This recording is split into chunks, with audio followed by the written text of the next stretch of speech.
Bom dia, meninos e meninas. Bom, nós vamos estar falando agora, nós já vimos em literatura o parnasianismo e o simbolismo. Então, nós vamos estar falando da Semana de Arte Moderna, que foi o marco inicial, né, do pré-modernismo no Brasil. O que deu assim um pontapé para essa nova tendência. Então vamos ver um pouco sobre a Semana de Arte Moderna. A Semana de Arte Moderna foi um movimento artístico-cultural que aconteceu no Teatro Municipal, em São Paulo, entre os dias 11 e 18 de fevereiro de 1922. É o marco inicial do modernismo no Brasil. Bom, o evento reuniu diversas apresentações de dança, música, recital de poesias, exposições de obras, pinturas, esculturas e palestras. Os artistas envolvidos propunham uma nova visão da arte a partir de uma estética inovadora, inspirada nas vanguardas europeias, né? Que são aqueles artistas, poetas, escritores europeus. Então, nós sabemos que o Brasil, uma boa parte do tempo, ele foi imitador da Europa. Até aqui ainda tinha alguma estética, alguma característica que imitava a Europa. Porém, nós já estávamos, né, com ares, desde lá o arcadismo, né, nós estávamos com ares de brasileiros. Então, esses autores, esses poetas, esses artistas, juntos, eles visavam a renovação social e artística no país, né? Que foi, então, a culminância nessa Semana de Arte Moderna, ou também chamada Semana de 22. O evento chocou bastante grande parte da população e trouxe à tona uma nova visão sobre os processos artísticos, bem como a apresentação de uma arte mais brasileira. Houve uma ruptura com a arte acadêmica. Vocês lembram que o simbolista, o parnasiano, ele achava que o poeta era um ourives, que as palavras eram como você lapidar um ouro. Eles eram muito certinhos, muito cheios das regras. Então, os artistas modernos, eles já tinham uma implicância com o movimento parnasiano, né? Então eles queriam uma revolução estética ao movimento modernista no Brasil. Então, Mário de Andrade foi uma das figuras centrais e principal articulador da Semana de Arte Moderna de 22. Ele esteve ao lado de outros organizadores, né, que foram Oswald de Andrade, o de Cavalcante, que era um artista plástico. Então, eles se reuniram, né, para que pudesse formar essa semana. Bem, no outro dia da Semana de Arte Moderna, saíram, né, vários comentários nos jornais. Olha, lá na Folha da Noite, pôs assim: foi como se esperava, um notável fracasso a récita de ontem na pomposa Semana de Arte Moderna, que melhor e mais acertadamente deveria chamar-se a Semana de Mal às Artes. Então, houve muita, assim, briga cultural, foi uma briga cultural.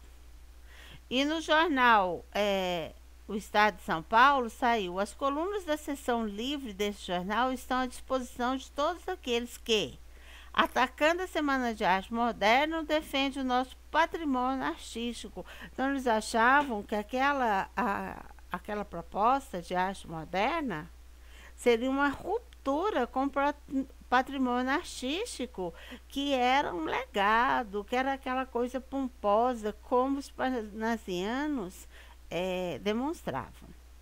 Bom, essa capa aqui, ó, foi o catálogo para exposição. Foi o artista plástico de Cavalcante que fez, né?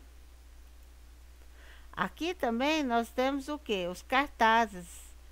Um dos cartazes colocado no teatro, anunciando, ó, a semana, o valor da cadeira, né? Onde que tinha os bilhetes. Seria um grande festival. Bom, nós vamos ver agora as características da Semana de Arte Moderna. O principal intuito desses artistas era chocar o público e trazer à tona outras maneiras de sentir, ver e fruir as artes. E as principais características foram essas: ausência de formalismo, ruptura com academicismo e tradicionalismo, crítica ao modelo parnasiano. Então, tudo que era muito certinho, eles estavam abolindo. A influência das vanguardas artísticas europeias. Certamente vocês estudaram ou estudarão em artes o futurismo, cubismo, dadaísmo, surrealismo, expressionismo, que foram influências artísticas europeias, né, que também influenciaram aqui no nosso contexto da Semana de Arte Moderna. A valorização da identidade da cultura brasileira, fusão das influências externas aos elementos brasileiros, experimentações estéticas, liberdade de expressão, aproximação da linguagem oral com a linguagem da linguagem coloquial e vulgar, temáticas nacionalistas e cotidianas. Então, tudo isso era o que eles estavam propondo para que mudasse, né? Que a nova escola, a nova tendência na literatura, nas artes, fossem essa. Principais objetivos: acertar os ponteiros das expressões artísticas com a modernidade, romper mesmo com os padrões clássicos. Aquela coisa muito certinha, né? Esse que eu já falei, buscar o antropofagismo. Na arte, absorver as influências estrangeiras e recriá-las com elementos da cultura nacional. O que é o antropofagismo? É comer a carne do outro, né? Aqui é realmente absorver, comer, tirar essa influência estrangeira e criar a nacional, a nossa, uma puramente brasileira. Essa eram as propostas, né, deles. Então, a Semana de Arte Moderna de 1922 não foi à toa, né, que aconteceu 100 anos depois da independência do Brasil. Lá em História, nós estudamos, né, sobre a independência do Brasil em 1822. Então, foi 100 anos depois. Então, o que é? O Brasil passava por algumas modificações sociais, políticas, econômicas. Estava tendo a industrialização, o fim da Primeira Guerra. Tudo isso estava fazendo um burburinho, né, entre os autores, os poetas, os artistas.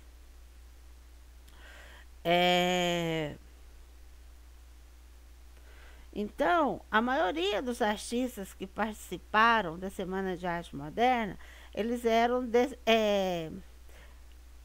descendentes de pessoas ricas, né? Das indústrias de café, junto com os fazendeiros de Minas Gerais, que também foi proposta uma política em Minas Gerais, ficou conhecida como café com leite.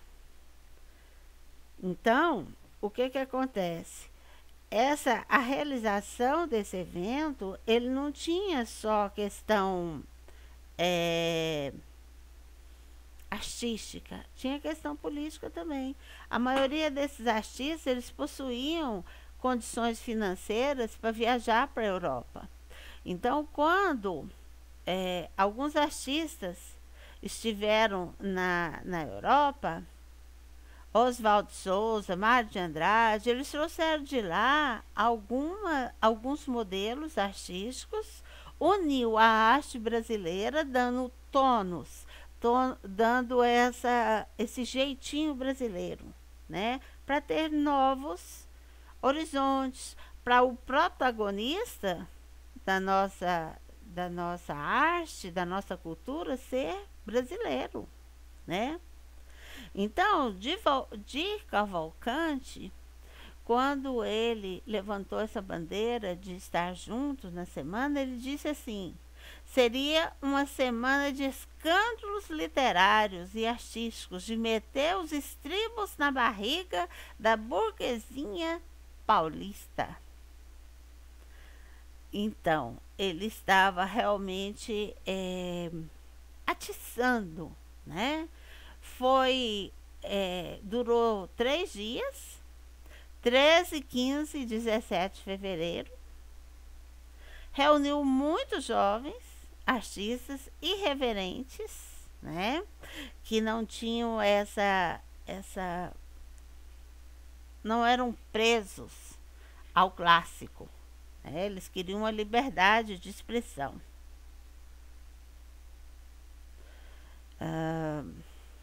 Vamos ver aqui. Esses foram os artistas idealizadores.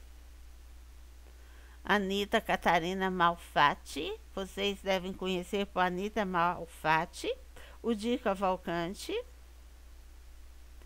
Lazar Segal, Tarsília do Amaral, Manuel Bandeira, Oswaldo de Andrade, Ismael Neri, Mário de Andrade e Heitor Villa-Lobos. A Tarsília do Amaral, ela se destacou muito nas artes plásticas. Essa aqui é uma das mais conhecidas, o Abapuru, né? Representando o nosso cenário.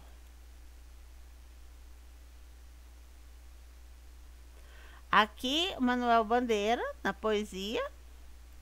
Bem, no segundo dia, recitaram, né?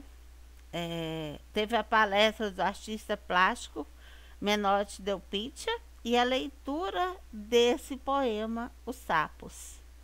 Enfunando os papos, saem da penumbra, aos pulos os sapos, a luz os deslumbra. Em ronco que a terra berra o sapo boi. Meu pai foi à guerra, não foi, não foi. O sapo tanoeiro, parnasiano aguado, diz: meu cancioneiro é bem martelado. Longe dessa grita, lá onde mais densa, a noite infinita veste a sombra imensa. Lá, fugida ao mundo, sem glória, sem fé, no peral profundo e solitário que soluças tu, trazido de frio, sapo cururu da beira do rio. Isso aqui foi um escândalo, gente, porque eles estavam chamando os parnasianos de sapo. Sapo cururu, que dá lá no brejo, né? Então, eles que se achavam, né? Os bons, né? Os sábios, os cultos, serem chamados de sapos, né?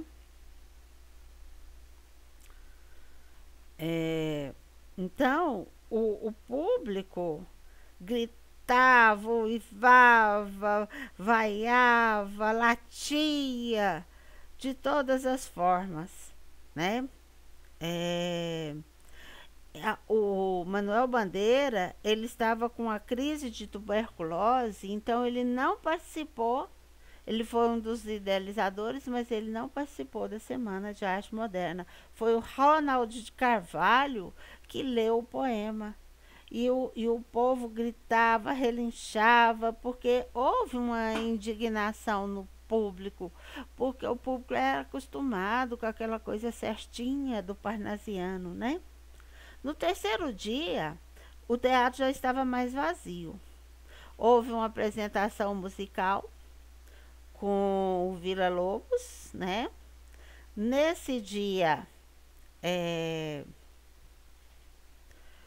o público, ele foi vestido com aquele terno chamado de casaca, né? E calçado um pé de chinelo, o outro de sapato. O público achou que aquilo era uma afronta, uma, uma ironia, que estava uma atitude afrontosa. Aí, mas o que acontece? O pé que ele estava de chinelo, ele estava com calo. Então ele foi de chinelo, não é porque ele estava afrontando ninguém, né? Nós tivemos aqui o Mário de Andrade na literatura. Esses são as principais obras dele. Macunaíma, nós temos até filme, né? Foi um dos romances mais famosos dele. Amar, verbo intransitivo também. Nós conhecemos várias dessas poesias, né? Que é um autor muito conhecido, Mário de Andrade. E esse, na literatura, o Oswald de Andrade, que também trouxe para nós várias obras, né? Na poesia, o Manifesto para o Brasil, Poesias Reunidas, que são famosas. Teve os romances, né? Que também ficaram bastante conhecidos. Então, a crítica ao movimento da Semana de Arte Moderna foi severa.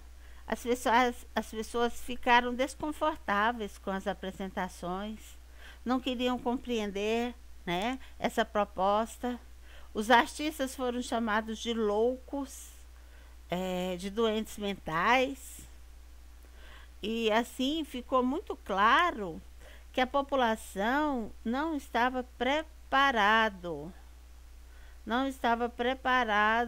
para esse novo modelo, para essa nova forma, né? Mas o modernismo brasileiro foi um amplo movimento cultural que repercutiu fortemente sobre a cena artística, a sociedade brasileira, na primeira metade do século XX, sobretudo no campo da literatura e das artes plásticas. Isso foi bastante importante. Então, no próxima aula, no próximo slide, nós vamos estar falando sobre os manifestos, Manifesto para o Brasil, Verde e Amarelo, né? Que também veio desse grupo, né, que se reuniu para a Semana de Arte Moderna.